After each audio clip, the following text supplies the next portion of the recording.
Hello, I'm doing a book review, and the book I want to review is The Thief of Always by Clive Barker. Now, The Thief of Always is a children's fantasy horror novel published in 1992. Now, Clive Barker is the author of books like The Damnation Game, Weave World, Mr. Begone, Cold Heart Canyon, The Books of Blood, Cabal, which was the basis for the movie Nightbreed, and of course The Hellbound Heart, which was the basis for the film Hellraiser, which is probably what Clive Barker is most famous for. Also, movies like Candyman and Lord of Illusions are based on short stories by Clive Barker. Now, a children's novel might seem pretty perplexing for a man like Clive Barker because Barker's stuff usually is very, very adult-oriented. Like, usually his stuff is like hyper-violent and very sexually charged. In a lot of ways, I would almost consider him to be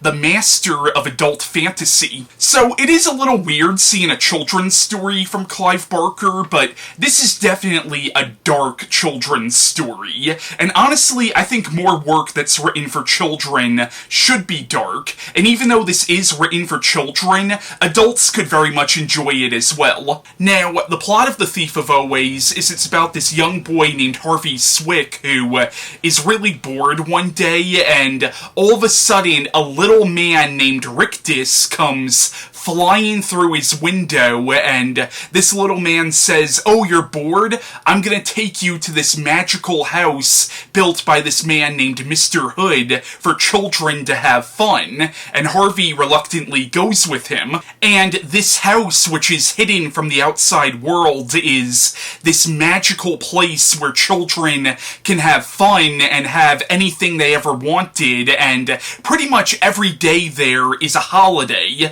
Like, you'll have Halloween, Christmas, and Thanksgiving all in the same week. And Harvey makes these two friends, Wendell and Lulu. But as the story progresses, Harvey starts to realize that something is not right about Mr. Hood's holiday house, and he eventually finds out what happened to the children who came to the house before him, and Harvey learns the true nature of Mr. Hood, and now he must use his wits to save the souls of Mr. Hood's victims, as well as his own soul. But The Thief of Always, I thought, was an excellent fantasy novel, and even though this book is written for children, again, adults could very much enjoy this as well, mainly because of the themes that are at work here. There are some really powerful and important themes in this story. One of the main themes of this story is never to take the time you have with people for granted, and it's a great book for kids. As I said, it is a dark children's story, but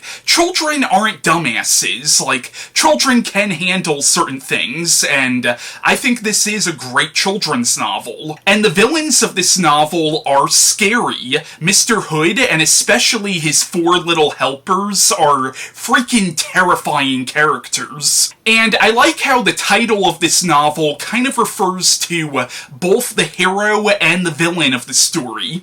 Another interesting theme I saw in this story is the importance of questioning things. Like, when Harvey gets to the holiday house, Mr. Hood's helpers never want him to question anything. They essentially want him to be a dumb little kid, and really what the book is saying is, it's basically telling children to always question things, never stop asking why, and that's important, I think, even in the real world. Like, children should be taught to question things. Like, George Carlin said something once when he was talking about people who talked about, like, the importance of getting children to read, and George Carlin brought up that kids who want to read are going to read. It's more important to get children to question what they read. So that's another theme I saw in the story, whether Barker intended that or not. Now, there were some elements in this that reminded me a little bit of Pinocchio, like the whole thing of the quote-unquote bad little boys going to that carnival